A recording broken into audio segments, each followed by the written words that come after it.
Kasus pembunuhan wanita yang jasadnya dibuang dalam septic tank di Bengkalis awal April lalu mulai terkuak. Satreskrim Polres Bengkalis akhirnya berhasil menangkap diduga pelaku perbuatan sadis tersebut. Pelaku yang diamankan sebanyak 4 orang, 2 diantaranya masih anak di bawah umur.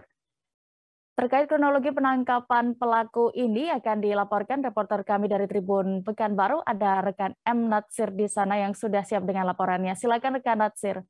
Ya, selamat siang Dea dan Tribuner di terkait kasus penemuan mayat di septic tank di Desa Bantan Tua, Kecamatan Bantan Bekalis ini bermula dari penemuan mayat yang terjadi pada tanggal 3 April lalu.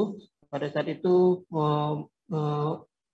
ditemukan jenazah oleh orang tuanya sendiri di dalam septic tank, tepat di belakang rumah, tepatnya di septic tank rumah tetangganya. Nah, hasil temuan ini kemudian pihak keluarga melaporkan kejadian ini kepada pihak kepolisian Bengkalis, di mana kepolisian Bengkalis melakukan mengumpulkan barang bukti dan melakukan pemeriksaan otopsi terhadap jenazah. Dari hasil otopsi pemeriksaan tersebut ditemukan tanda-tanda kekerasan dan adanya dugaan pembunuhan yang dilakukan. Setelah mendapatkan sejumlah keterangan saksi dan bahan-bahan dari TKP, polisi berhasil mendapatkan identitas salah satu pelaku, yaitu berinisial RS. Saat itu melarikan diri ke Tebing Tinggi, Sumatera Utara. Pada 6 April lalu, polisi melakukan pengejaran ke Tebing Tinggi dan berhasil mengamankannya meskipun sempat melakukan perlawanan dan dilumpuhkan di bagian betisnya. Kemudian dari keterangan RS inilah didapat lagi tersangka lain, yaitu berinisial AA, di mana pekan kemarin AA ini berhasil ditangkap melarikan diri ke Kabupaten Lingga, Kepulauan Riau. Di sana AA ditangkap saat itu sedang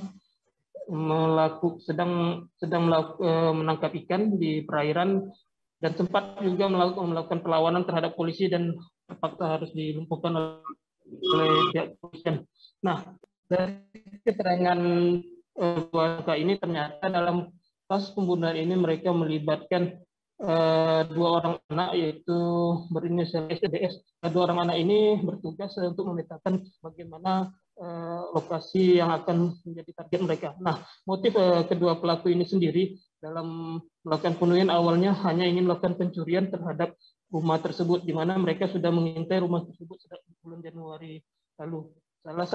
Pada Januari lalu, salah satu anak di bawah umur yang berinisial SS ini sudah diteteskan oleh 2 orang pelaku utama ini untuk memetakan kondisi situasi di sana untuk melakukan